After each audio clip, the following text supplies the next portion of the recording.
My husband said, "I sold your little cabin for $60,000. His family cheered, calling it a smart move. He looked at me and said, "The money for this dinner? It's from the cabin sale.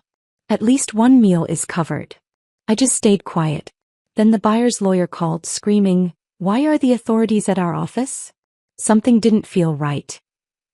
The Whitmore family dinner was in full swing when Owen stood up, tapping his fork against Margaret's best crystal.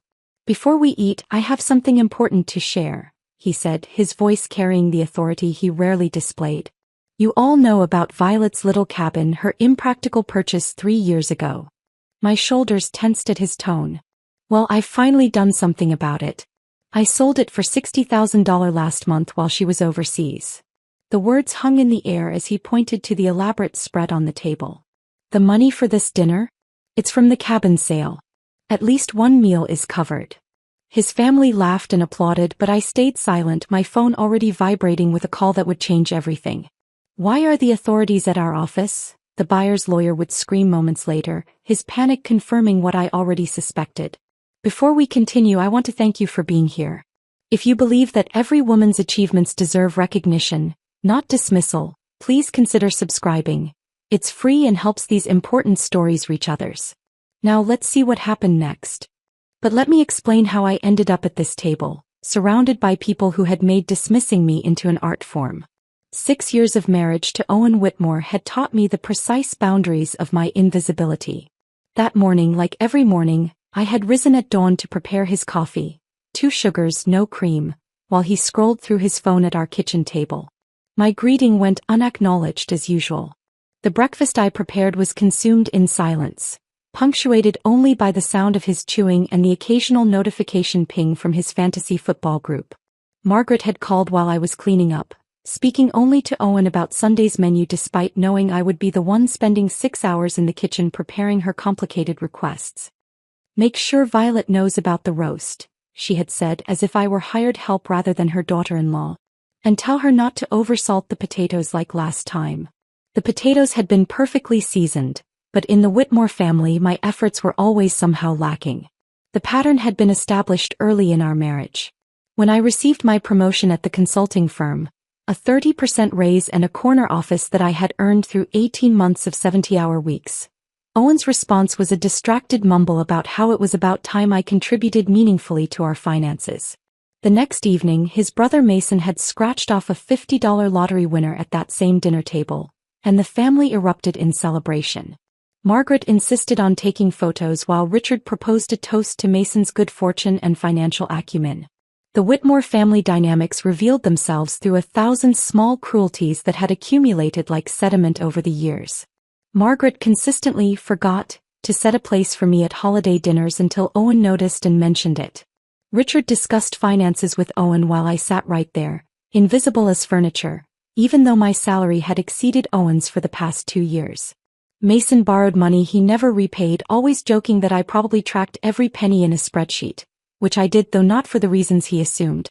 During their weekly family dinners, my accomplishments became footnotes while Owen's mediocre sales numbers were dissected and praised as if he were revolutionizing his industry. The month I landed a $1 million contract for my firm, the dinner conversation focused entirely on Owen closing a deal worth less than my monthly commission. When I mentioned my achievement, Margaret had said, "That's nice, dear," before immediately asking Owen about his prospects for the next quarter. These patterns had driven me to create my own small rebellion. 3 years ago, I had opened a savings account that Owen knew nothing about. Every freelance project I took on, every lunch I skipped, every coffee I didn't buy went into that account. I watched the balance grow slowly, each deposit a small act of defiance against their assumption that everything I earned belonged to Owen by default. The cabin had been my first major purchase from that account. 2 acres of pine forest 40 miles from our suburban life, with a creaky deck overlooking a small pond.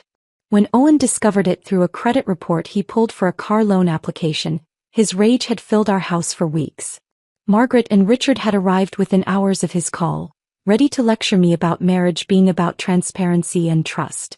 What kind of wife keeps secrets? Margaret had demanded, while Richard questioned my mental stability. But the cabin had become my sanctuary. Every Friday afternoon I drove north with my coffee and notebooks, spending weekends in peaceful silence. Owen refused to visit, calling it my midlife crisis shack. His family created a narrative where my cabin represented everything wrong with our marriage. My selfishness, my impracticality, my failure to be a proper wife. For months ago, my firm had won a major contract with a defense contractor. The assignment required someone with high-level security clearance to coordinate offices across Asia. The selection committee chose me over 12 other candidates, recognizing my expertise in international compliance. Owen's first response wasn't pride but suspicion. Why would they send a woman alone overseas? He had asked, while Margaret suggested I was abandoning my marital duties. Before leaving, I had arranged everything meticulously. The cabin's ownership had been registered with federal databases due to my security clearance, a detail that transformed my simple property into a protected asset. I left Owen detailed emergency-only instructions, automated all payments, and hired a property management service. His dismissive laugh when I explained the precautions still echoed in my memory. Now sitting at this dinner table watching Owen bask in his family's approval for selling my cabin, my sanctuary, my achievement, my freedom, I felt the phone vibrating again in my pocket. Harrison Blackwell, the caller ID read. I had never heard of him before, but somehow I knew this call would explain why Owen's proud announcement was about to become the worst decision of his life. I excused myself from the table, stepping onto the Whitmore's back porch with my phone pressed against my ear. Harrison Blackwell's voice trembled through the speaker, describing federal agents examining documents, asking questions about property sales that required special clearances. Behind me, through the glass doors, Owen was pulling out papers from a leather folder, showing his family the details of his brilliant transaction while Margaret poured more wine. 3 years earlier, the journey to that cabin had started with a different phone call. Ruth Morrison, the elderly owner, had a voice like warm honey when she'd first described the property. It's not fancy, she'd warned. My husband built most of it himself after he retired from the railroad. But there's something special about those woods. They know how to keep secrets. I'd driven out there on a Tuesday morning when Owen thought I was at a dental appointment. The narrow dirt road wound through towering pines that filtered the October light into golden patches. When the trees opened to reveal the cabin, something in my chest uncloaked for the first time in years. 2 stories of weathered cedar siding, a metal roof gone green with age, and that deck, slightly tilted but solid, overlooking a pond so still it looked like polished glass. Ruth had been waiting on the front steps, her white hair pinned back, wearing a flannel shirt that probably belonged to her late husband. She walked me through each room, running her weathered hands along door frames and windowsills like she was saying goodbye to old friends. In the main bedroom, she stopped at a window that faced east. Harold used to say the sunrise through these pines was better than church, she said softly. I think he was right. When she named her price, it was less than market value by at least $20,000. I don't need the money, she explained, studying my face with eyes that seemed to see everything. I need to know it's going to someone who needs this place the way Harold and I did. Someone who understands that sometimes 4 walls and silence are the only medicine that works. The down payment represented 3 years of skipped lunches, declined dinner invitations, and clothes worn long past their prime. Every dollar saved had been a small act of rebellion against the Whitmore family's assumption that I existed solely as an extension of Owen. My hands shook as I signed the papers in Ruth's kitchen, using my maiden name, Violet Chin, on every line. When she handed me the keys, they felt heavier than metal should, weighted with possibility. For 2 weeks I kept my secret, driving out there alone to walk through my rooms, to sit on my deck, to breathe air that belonged to me. I fixed small things. A cabinet door that wouldn't close, a faucet that dripped. Learning from hardware store employees and YouTube videos. Each repair felt like reclaiming a piece of myself that the Whitmores had tried to erase. Owen's discovery came through pure accident. He decided to refinance his precious BMW and needed my signature on the credit application. The loan officer's computer screen faced me as she pulled our credit reports, and there it was in black and white. Recent inquiry, Pine Grove Mortgage Company. Owen's face went from confusion to comprehension to rage in the span of 3 seconds. The drive home was silent, but once we were inside, the explosion came. You bought property? Without telling me. With what money? His voice climbed with each question. Within an hour, Margaret's Lexus screeched into our driveway, followed by Richard's Mercedes. Owen had summoned his parents like calling in reinforcements for battle. They arranged themselves in our living room like a tribunal. Margaret sat perfectly straight on our sofa, her pearls catching the light as she leaned forward. "Violet, darling," she began in that voice that made endearments sound like threats, "help us understand. What kind of wife makes major financial decisions without consulting her husband?" Richard stood by the fireplace, hands clasped behind his back like he was delivering a boardroom presentation. "This raises serious concerns about your mental state, Violet. Hidden money, secret purchases, these are not the actions of a stable person." I sat in the chair they'd positioned to face all three of them, my hands folded in my lap. "The cabin cost $45,000, I said calmly. "I paid for it entirely with my own earnings from freelance work. It didn't affect our joint finances at all." "That's not the point." Owen's fist hit the coffee table, making Margaret's teacup rattle. "We're supposed to be partners. Partners don't keep secrets." The irony of Owen talking about partnership when he hadn't noticed my absence for dozens of Saturdays, hadn't asked about my freelance projects, hadn't even remembered our last 3 anniversaries, was so thick I could taste it. But I stayed silent, having learned long ago that defending myself only gave them more ammunition. The next few months became a war of attrition. Owen refused to visit the cabin, calling it my midlife crisis shack, to anyone who would listen. His family crafted a narrative where my cabin represented everything wrong with our marriage. My selfishness, my deception, my failure to be a proper wife. They told the story at every family gathering, to every mutual friend, until it became accepted truth that poor Owen was married to an unstable woman who hid money and bought property behind his back. But every Friday afternoon I packed a small bag and drove north. Those weekends became my salvation. I learned to replace broken boards, to identify bird calls, to grow tomatoes in containers on the deck. I wrote in journals, filling pages with thoughts I couldn't speak aloud. The cabin learned my secrets. How I dreaded Sunday dinners, how I sometimes sat in my car in the driveway for 10 minutes gathering strength to go inside my own house, how I'd started marking days on a private calendar, not to count toward something but to prove I was surviving. Margaret escalated her campaign with what she called a family meeting, but was actually an intervention. She'd prepared a PowerPoint presentation, actually created slides, detailing the cabin's supposed maintenance costs, liability issues and drain on our resources.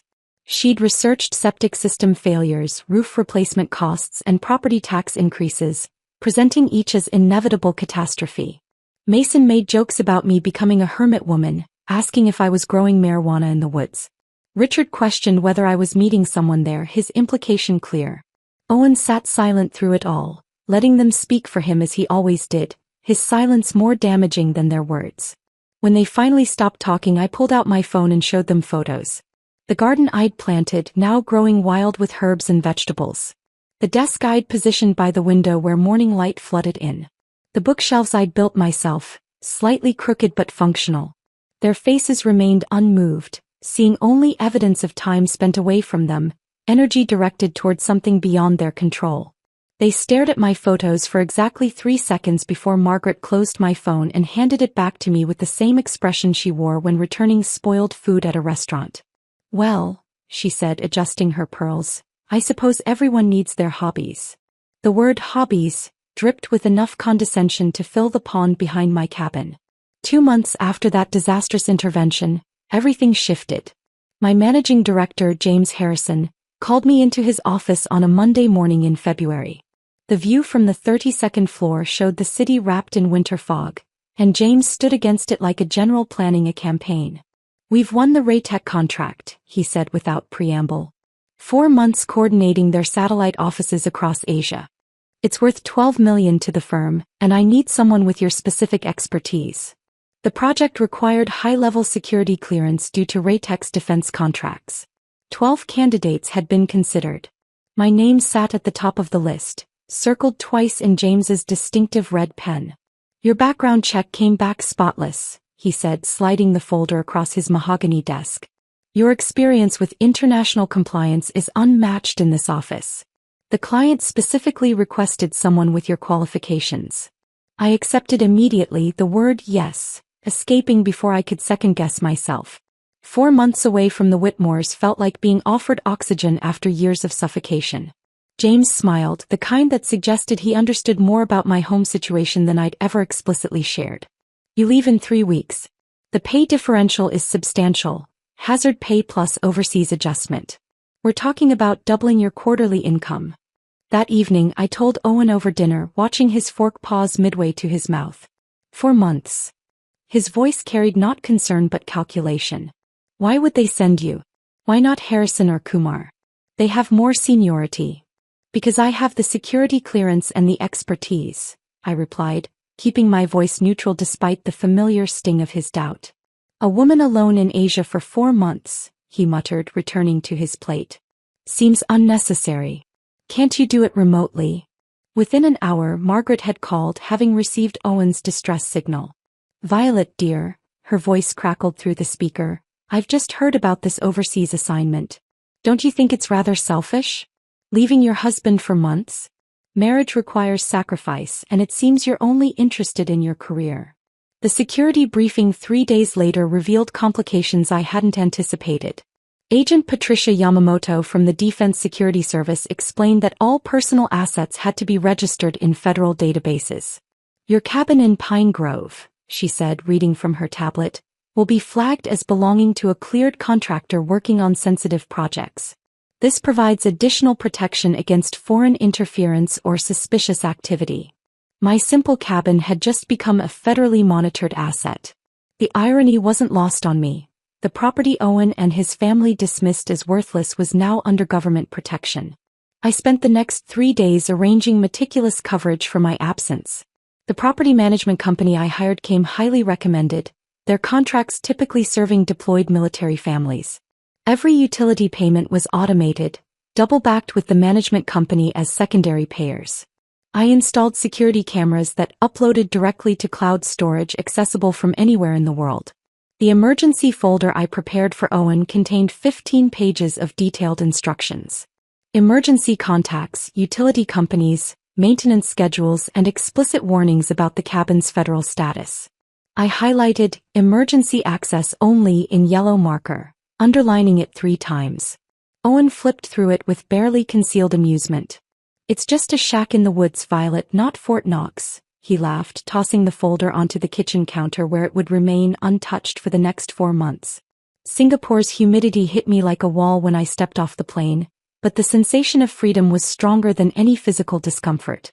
My hotel room overlooked Marina Bay, the city's lights reflecting off water like scattered diamonds. That first night I stood on the balcony and felt my shoulders drop from their permanent position near my ears. 4 months of not being dismissed, ignored, or belittled stretched ahead like a promise. The work was intensive but exhilarating.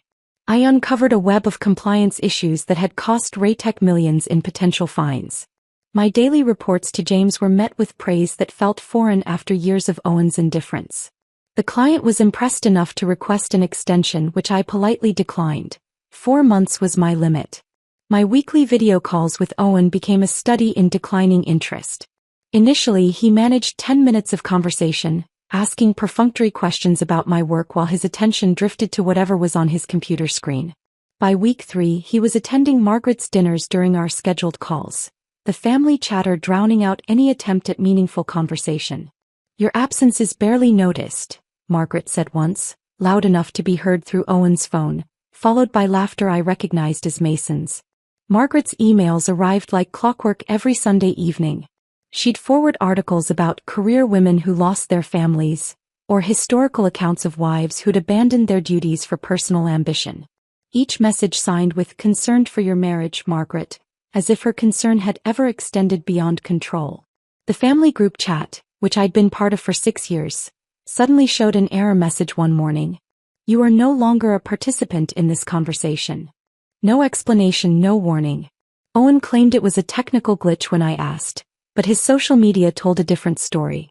Photos from family dinners showed him centered between Margaret and Richard, Mason's girlfriend Sarah occupying what had been my seat. The captions read like obituaries for my presence.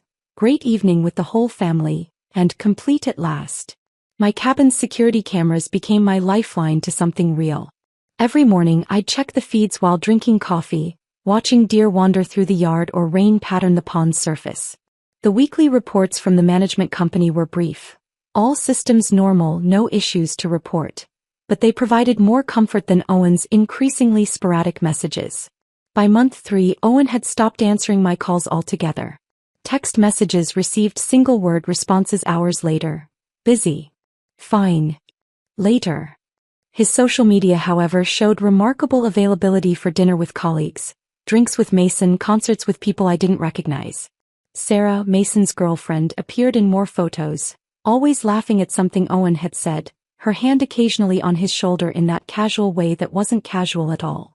Sarah's perfectly manicured hand rested on Owen's shoulder in the last photo he'd posted, her smile too bright, her proximity too familiar. The timestamp showed last Tuesday, when he'd claimed to be working late on quarterly reports.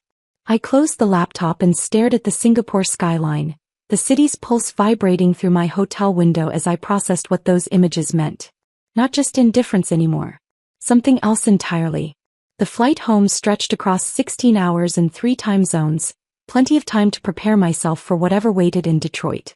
I'd texted Owen my arrival time twice, received nothing back. When the plane touched down on Thursday afternoon, the October air carried that particular Midwest chill that slices through everything. I waited 40 minutes at baggage claim, watching families reunite, couples embrace, drivers hold signs for strangers. No Owen. Finally, a text appeared. At Mom's preparing special dinner for your return. Come straight here. The taxi driver helped load my luggage into the trunk while I stared at those words. Special dinner. At Margaret's. After 4 months away, my husband couldn't be bothered to meet me at the airport, but the Whitmores were orchestrating something that required preparation. The route home took us past our neighborhood, and I asked the driver to slow down as we passed our house. Through the living room window, I glimpsed furniture I didn't recognize. A leather sectional where our blue sofa should be, artwork on walls that had been bare when I left. The driveway held 2 cars I'd never seen before, a BMW newer than Owen's and something sporty in red. Our garden, which I'd carefully maintained for 3 years, had been replaced with generic landscaping. This your house? The driver asked, noticing my stare. I'm not sure anymore, I answered honestly. I had him drop me at the corner, hauling my suitcase to our front door like a stranger approaching an unfamiliar home. My key still worked, but the house inside wasn't mine. The leather furniture was real expensive. The art consisted of abstract pieces that Margaret would approve of. Safe, tasteless, costly. The kitchen had been reorganized completely, my carefully arranged spice rack gone, replaced by decorative canisters that probably held nothing. In our bedroom was it still ours. The sheets were different. Egyptian cotton, still in their packaging creases. The closet showed Owen's clothes expanded into my section, my remaining items compressed into a corner like an afterthought. On the dresser sat a bottle of perfume I didn't recognize, definitely not mine. I left my suitcase unopened and drove to the Whitmore house, my hands steady on the wheel despite the exhaustion pulling at my bones. Their driveway looked like a luxury car dealership. Margaret's Lexus, Richard's Mercedes, Mason's Range Rover, Owen's BMW, and 2 others I didn't recognize. The house glowed with warm light, shadows moving behind curtains like a stage play in progress. The front door was unlocked. I could hear voices from the dining room, laughter that carried the particular pitch of celebration. Margaret's voice rose above the others. He handled it brilliantly. Absolutely brilliantly. I stood in the hallway listening to my absence being celebrated before stepping into view. The scene was orchestrated like a magazine spread. Margaret's heirloom crystal, the set she only used for Christmas and engagement announcements, sparkled under the chandelier. Decanters of wine that cost more than my weekly groceries stood open, breathing. Everyone had dressed for an occasion. Margaret in pearls and silk, Richard in his golf club blazer, Mason in what looked like a new suit. Owen stood at the head of the table, occupying the seat I usually took when we hosted, wearing the expression of a man who'd just won everything. Violet. Margaret's voice carried false warmth. Perfect timing. We were just about to toast. They'd arranged themselves around the table like an audience at a theater, each face holding that particular expression of barely contained excitement that preceded major announcements. Sarah was there too, seated next to Mason but angled toward Owen, her hand resting near his wine glass. Welcome home, Owen said, not moving from his position of power at the table's head. How was the flight? Before I could answer, he raised his glass, commanding attention with an authority I'd never seen him display. Actually, before we eat, I have something important to share. He paused, savoring the moment. You all know about Violet's little cabin, her impractical purchase 3 years ago. My shoulders tensed at his tone, the dismissive way he said little cabin, like it was a child's plaything. Well, I've finally done something about it. I sold it for $60,000 last month while she was overseas. The words hung in the air like a physical presence. The room erupted in applause. Richard's golf clap, Margaret's delighted gasp, Mason's whistle of appreciation. Sarah clapped too, her eyes never leaving Owen's face. Owen pointed to the elaborate spread on the table. Dishes I recognized as catered from the expensive French restaurant downtown. The money for this dinner? It's from the cabin sale. At least one meal is covered. His family laughed at this joke, this casual revelation that he'd stolen my sanctuary and used the money for their entertainment. I remained perfectly still, my silence complete, while my phone began vibrating in my pocket. Owen pulled out a leather folder, the kind expensive lawyers use, spreading documents across Margaret's pristine tablecloth. The best part is how I handled everything myself, he boasted, running his finger along the pages. Researched comparables, managed 3 competing bids, saved thousands in agent fees. Brilliant, Richard murmured, leaning forward to examine the papers. Absolutely brilliant business instinct. How did you handle the signature issue? Mason asked, his question carrying genuine curiosity rather than concern.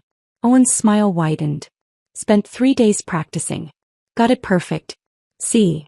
He pointed to various signature lines, each showing my name in handwriting that was close to mine but not quite right. The V in Violet tilted wrong, the final T too sharp. Margaret examined the documents with approval. Resourcefulness, she declared. That's what I call resourcefulness. My phone buzzed again. Harrison Blackwell, attorney at law. I didn't recognize the name, but something in my gut told me this call would change everything happening in this room. I stepped away from the table, pressing the phone to my ear as I moved toward the French doors that led to Margaret's pristine back porch. The caller ID showed Harrison Blackwell, attorney at law, a name that meant nothing to me but somehow felt significant in this moment. Mrs. Whitmore? The man's voice cracked with an edge of panic that immediately set my nerves on alert. This is Harrison Blackwell. I represented the buyers in your cabin purchase. I mean the sale your husband arranged. Through the glass doors I watched Owen refill wine glasses, his mouth moving animatedly as he continued his performance for his captivated audience. Margaret touched his arm affectionately, the proud mother admiring her clever son. Sarah laughed at something Mason said, but her eyes tracked Owen's movements with an interest that went beyond casual observation. What can I help you with, Mr. Blackwell? I kept my voice steady, professional, though my pulse had begun to quicken. Why are federal authorities at our office? The words came out in a rush, his composure completely shattered. They're examining documents, asking about restricted property sales, talking about fraudulent transfers. They've seized our files. What kind of property did your husband sell us? Federal authorities. The words landed with the weight of vindication I hadn't expected. I moved further onto the porch, the October evening air sharp against my travel-worn skin. Mr. Blackwell, I've been overseas for 4 months. This is the first I'm hearing about any sale. Perhaps you should explain exactly what transaction you're referring to. The Pine Grove cabin. His breathing was audible through the phone. Your husband provided all the documentation, handled everything himself. We closed the deal 6 weeks ago. $60,000 transferred to your joint account. But now there are agents here talking about federal property registrations and security clearances. They're using words like fraud and forgery. 6 weeks ago, while I was in Singapore, meticulously documenting compliance violations that would save Raytech millions, Owen had been forging my signature on federal documents. The irony was almost beautiful in its perfection. Mr. Blackwell, I said carefully, I need to review some documents and make some calls. I'll contact you within the hour. I ended the call and stood in Margaret's meticulously maintained garden, surrounded by roses she paid someone else to tend, processing what I'd just learned. My phone showed 3 missed calls from a blocked number while I'd been speaking to Blackwell. As I scrolled through them, A text appeared from a number I recognized immediately. Special Agent Catherine Reeves. We'd met during my security clearance renewal 6 months ago. A thorough woman with sharp eyes who'd asked probing questions about every aspect of my life. Her message was brief. Mrs. Whitmore. Aware of situation regarding your Pine Grove property. Maintain normal behavior. Attend family dinner as planned. Keep subjects unaware. Team mobilizing. The text had arrived 2 hours ago while my plane was descending into Detroit. Agent Reeves had known about the fraudulent sale before I'd even landed. The federal databases that tracked my cabin as a secured asset had flagged the unauthorized transfer, triggering an investigation that was now converging on this dinner party where Owen celebrated his criminal genius.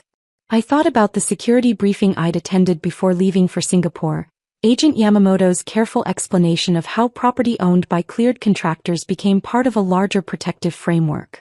The cabin wasn't just mine. It was tagged in federal systems as an asset that couldn't be transferred without multiple authorizations. Owen's forgery hadn't just stolen my property. He'd triggered alerts in databases he didn't know existed. Through the window, I watched him stand again, holding court at the head of the table. His hands moved expressively as he appeared to be explaining something, probably the detailed story of how he'd been so clever, so resourceful. Margaret's face glowed with maternal pride. Richard nodded approvingly at whatever business wisdom his son was sharing. They looked like a Renaissance painting of familial satisfaction, completely unaware that their golden boy had just confessed to federal crimes. I returned to the dining room, sliding my phone into my pocket where it vibrated with another message I didn't check. Owen paused mid-sentence as I entered, his eyebrows raising slightly. "Important call?" he asked, though his tone suggested he didn't actually care about the answer. "Just work following up on some documentation," I replied, taking my seat at the far end of the table, the place they'd assigned me like an afterthought. Owen laughed, the sound carrying an edge of condescension I knew too well. "Always working, even fresh off the plane. You should learn to relax, Violet." He turned back to his audience, eager to continue his story. The best part was accessing all the necessary documents. While Violet was gallivanting across Asia, I took the initiative to organize our financial papers. Found everything in her home office. Deed, title, insurance documents. All sitting there in her little safe. The combination she never bothered to change from our anniversary date. "Brilliant," Richard murmured. "Taking control of wasteful assets. That's what a real businessman does." Margaret nodded enthusiastically. "Exactly. Why let money sit idle in some cabin when it could be invested properly? Owen's been looking at some excellent opportunities in Mason's new venture." Mason leaned forward, suddenly interested. "We could definitely use the capital injection. My partner thinks we could triple the investment within 18 months. They were already spending my money, dividing up the proceeds from Owen's theft like pirates sharing treasure. Not one person at this table had asked why I hadn't been consulted about selling my own property. The assumption of Owen's authority was so complete, so unquestioned, that they couldn't conceive of his actions as criminal.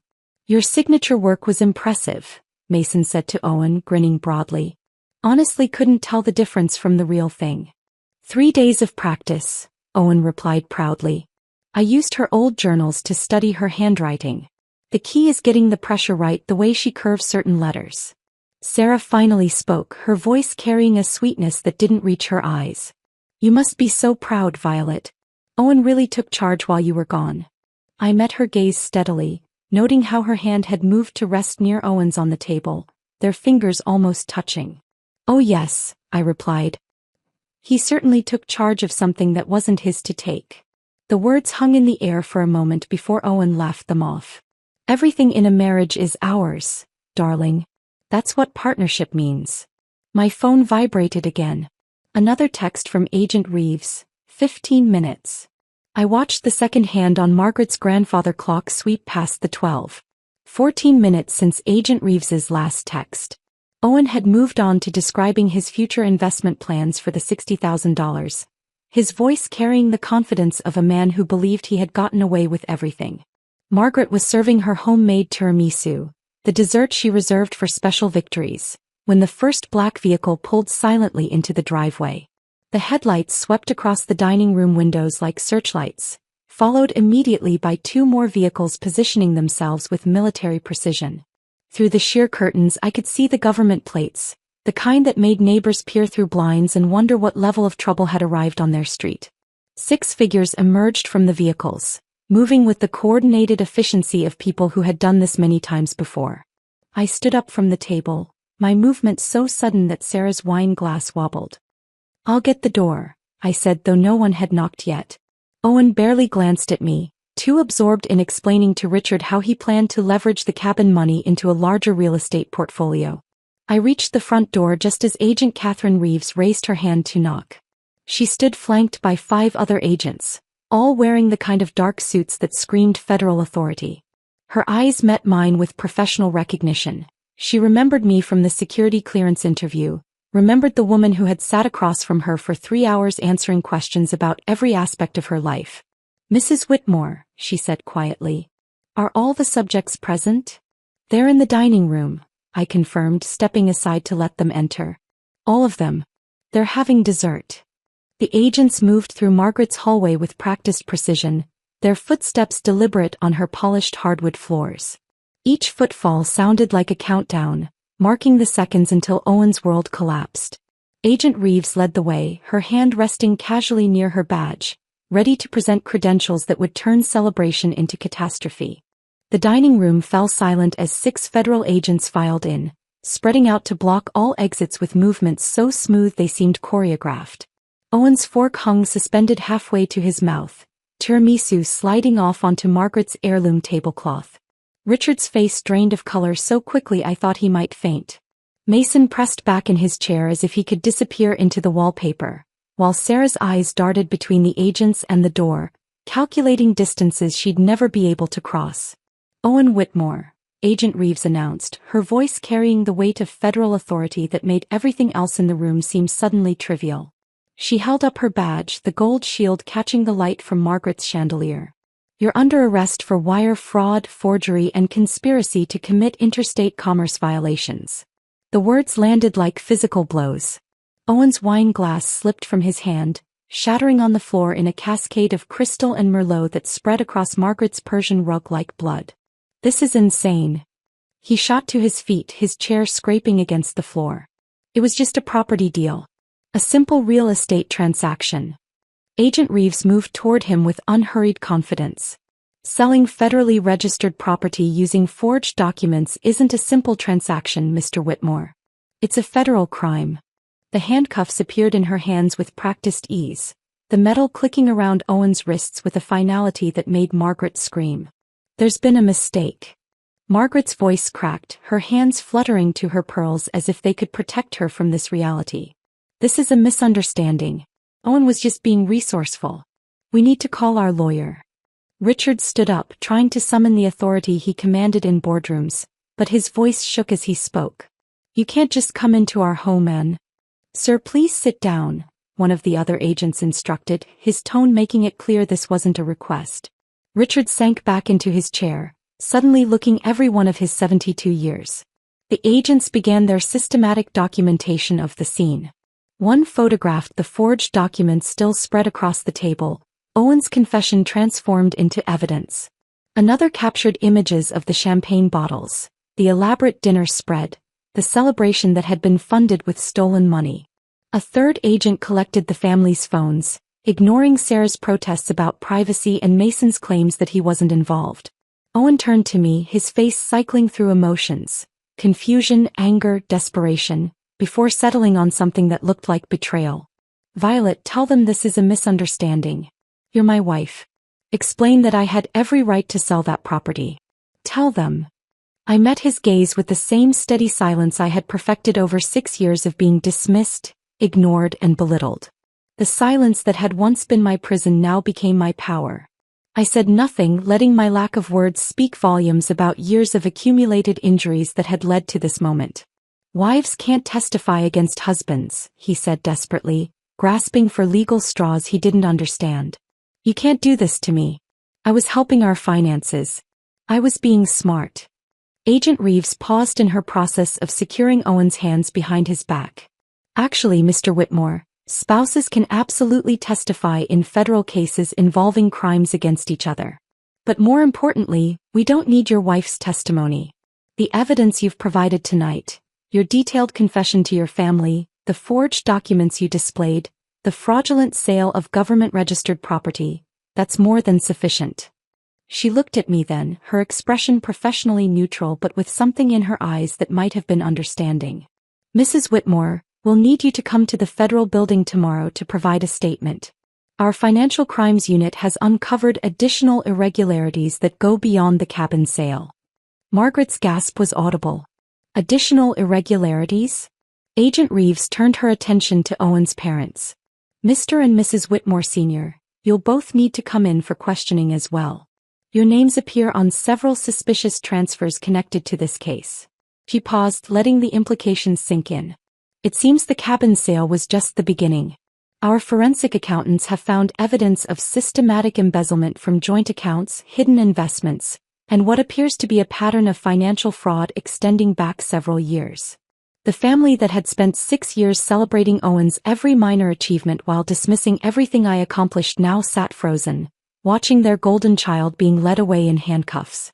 Their dynasty of judgment and casual cruelty was crumbling in real time, brought down by Owen's own arrogance and their enthusiastic participation in celebrating his crimes. Mason stood frozen against the dining room wall, his face pale as one of the agents began reading him his rights as a material witness. Sarah had collapsed into a chair, mascara streaming down her cheeks as she repeatedly insisted she barely knew any of them, despite the photos on Owen's phone showing her at family gatherings for the past 8 months.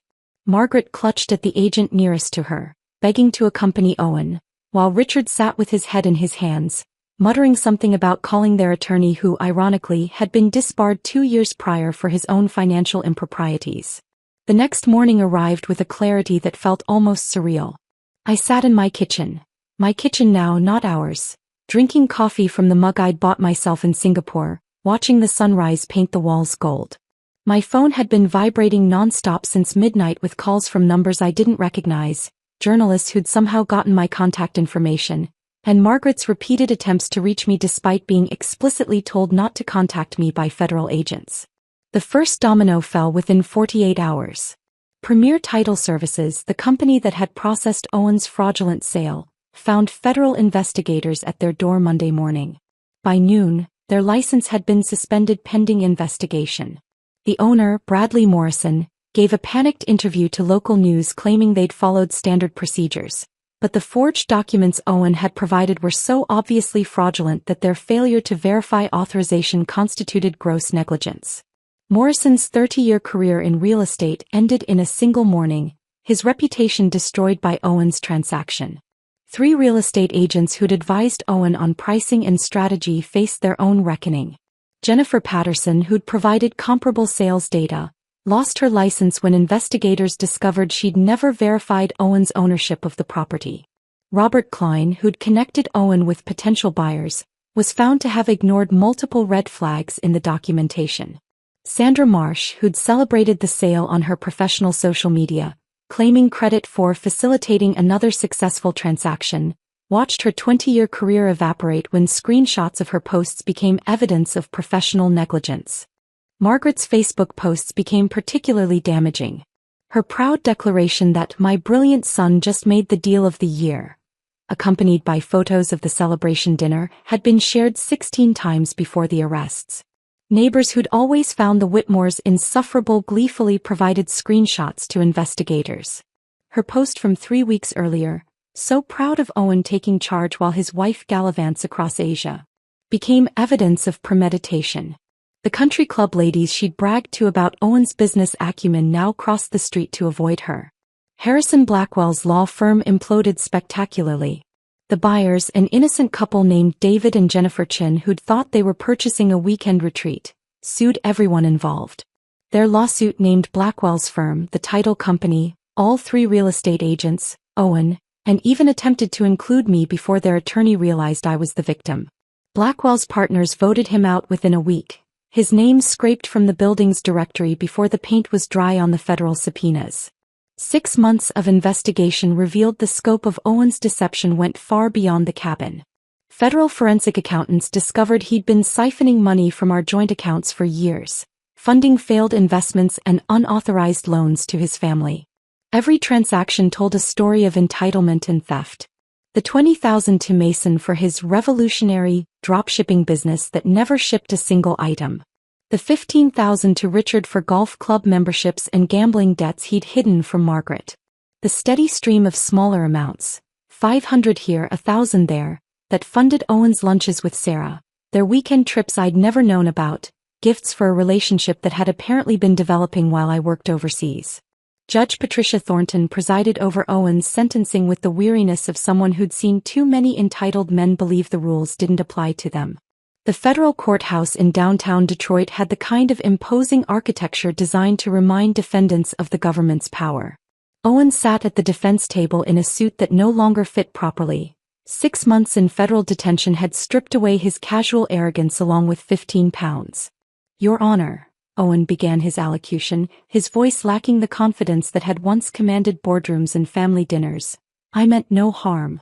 I was simply trying to maximize underutilized assets. In marriage, property is shared. I believed I had every right to make financial decisions for our family's benefit. Judge Thornton removed her glasses, cleaning them slowly before responding. Mr. Whitmore, you've just confessed to premeditation and systematic planning. You didn't make a financial decision. You committed wire fraud, forgery, and conspiracy. Your detailed explanation of researching prices, practicing signatures, and avoiding legal fees doesn't minimize your culpability. It confirms it. The sentence came down like a sledgehammer. 4 years in federal prison, no possibility of early release, plus $285,000 in restitution. The man who'd committed federal crimes to avoid $1,000 in legal fees now owed more than he'd earn in a decade. The courtroom erupted in whispers as the number sank in. Owen's attorney, a public defender since no private lawyer would take his case, slumped in his chair. Margaret and Richard faced their own legal consequences. The investigation revealed they'd received over $50,000 in stolen funds over the years. Money they'd spent on cruise vacations and country club fees while knowing their son's income couldn't support such generosity. They stood before a different judge 2 weeks later, their attorney arguing they were merely naive parents who'd trusted their son. The prosecutor's response was devastating. Email evidence showed they'd actively encouraged Owen to take control of family finances while I was overseas. Mason surprised everyone by flipping immediately. Faced with potential conspiracy charges, he provided prosecutors with detailed testimony about family discussions regarding my cabin, Owen's planning sessions, and their parents' knowledge of the scheme. In exchange for probation and community service, he became the star witness against his own family. His testimony revealed years of casual discussions about my wasteful spending on the cabin, strategies to access my accounts, and Margaret's suggestion that Owen handle things while I was abroad. Mason's testimony had concluded with him looking directly at his parents, his voice steady as he described years of financial manipulation he'd witnessed but never questioned until federal agents showed him the evidence. They knew, he said simply. We all knew Violet's money was being taken. We just called it family finances. The courtroom had gone silent at that admission, even the court reporter pausing before continuing her transcription. 3 weeks after the final sentencing, I returned to my cabin for the first time since Owen's arrest. The property management company had maintained it perfectly during the chaos, but now federal restitution funds had transformed it into something beyond my original vision. The narrow dirt road had been properly graded and graveled. New security cameras, discreet but comprehensive, monitored every approach. The front door bore a new deadbolt system that required both a key and a code, installed by the same company that secured federal facilities. Inside, the transformation continued. The kitchen I'd planned to renovate someday had been completely rebuilt. New appliances, granite countertops, cabinets that closed smoothly instead of requiring the specific angle I'd memorized. The windows throughout had been replaced with triple-pane glass that turned the pine grove outside into a living painting, every needle sharp against the sky. The creaky deck had been reinforced and extended, now wrapping around 2 sides of the cabin with built-in benches that faced the pond. Agent Catherine Reeves arrived on a Tuesday morning, pulling up in her personal vehicle rather than the government sedan. She carried 2 cups of coffee from the shop in town, remembering my preference for oat milk without my having mentioned it. We sat on the new deck, the October air crisp but not cold, watching mist rise from the pond. The investigation has expanded, she said, her professional tone softened by something that might have been admiration. Your case broke open something bigger. Owen had been running similar schemes with 3 other families, targeting women whose assets he could access through his position at the bank. She explained how my cabin's federal protection had been the tripwire that exposed everything. Without that classification, Owen might have continued indefinitely, stealing from women who trusted their finances to institutions where he held influence. The FBI had recovered nearly $500,000 in stolen funds, though much had already been spent on the Whitmore family's lifestyle. The divorce proceedings took place entirely through lawyers. Michigan law showed no mercy to imprisoned spouses who'd committed financial crimes against their partners. The judge, an older woman named Carolyn Foster, had reviewed the evidence with visible disgust. Mrs. Chin, she said, using my maiden name which I'd legally reclaimed, the court awards you all marital assets without exception. Everything came to me. The house in the suburbs with its expensive furniture I didn't want, the joint savings Owen hadn't managed to steal, the investment accounts he'd hidden poorly, even Margaret's heirloom crystal that she'd specifically designated for Owen in her will. The crystal was particularly satisfying. 12 place settings of Waterford that had been in her family for generations, now sitting in boxes in my basement, waiting for donation to charity. Owen's letters began arriving 6 weeks into his sentence. The first was angry, accusing me of orchestrating everything, of knowing about the federal protection and setting him up. The second came a month later, shifting to self-pity, lamenting his circumstances and the unfairness of his situation. By the third letter, hints of understanding crept in, not remorse exactly but recognition that his clever plan hadn't been clever at all. I found out about the federal property classifications, he wrote in what would be his final letter. They explained it during legal education class here. I should have asked questions. I should have asked you. He never apologized, never acknowledged the years of theft before the cabin, never mentioned the pain of being invisible in my own marriage. He simply stopped writing, perhaps finally understanding that his words, like his presence, were no longer welcome in my life. The local newspaper ran the story for weeks. Suburban scandal. Wife's cabin exposes years of financial fraud, became the most read article in the paper's digital history. Reporters called constantly, offering payment for exclusive interviews, promising to tell my side of the story. I declined them all. The federal investigation's findings were public record, pages of documentation that spoke more eloquently than any interview could. The facts themselves were vindication enough. Owen in federal prison, his parents bankrupted by restitution payments, their reputation destroyed by their own greed. My neighbors' attitudes shifted completely. Where once they'd seen Owen's quiet wife who rarely spoke at block parties, they now saw someone who'd endured years of financial abuse while building her own success. Janet from next door brought casseroles during the divorce proceedings. Mike from across the street offered to maintain my lawn without payment. The invitations to coffee and book clubs multiplied, though I politely declined most, preferring the solitude I'd earned. The consulting work flourished in ways I hadn't anticipated. My experience with international compliance, combined with the notoriety of my case, made me highly sought after. Companies wanted someone who understood both technical complexities and the human element of financial crime. My rates tripled, then quadrupled. Working from the cabin's converted second bedroom, overlooking the pond through those crystal-clear windows, I earned more in 6 months than Owen had stolen in 6 years. Ruth Morrison, the elderly woman who'd sold me the cabin, sent a card on the anniversary of the sale. I knew you needed this place, she wrote in careful cursive. Harold would be pleased to know it sheltered you when you needed it most. On the first anniversary of that dinner, that horrible, wonderful dinner where Owen announced his crime to his celebrating family, I sat on my reinforced deck as the sun set through the pines.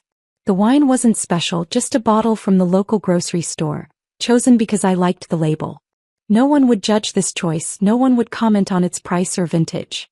The silence around me was complete, broken only by natural sounds. Wind through pine needles, water lapping at the pond's edge, an owl calling from somewhere in the darkness. My phone sat silent on the table beside me, containing no contacts from that previous life. No Whitmore family group chat. No passive-aggressive messages from Margaret. No dismissive texts from Owen. The absence of their voices revealed how much space they'd occupied, how their constant judgment had shaped my days. If this story of federal justice served cold had you on the edge of your seat, hit that like button right now. My favorite part was when Violet stayed silent at the dinner table while the FBI arrived, knowing exactly what was coming next. What was your favorite moment? Drop it in the comments below. Don't miss more thrilling stories like this. Subscribe and hit that notification bell so you never miss an upload.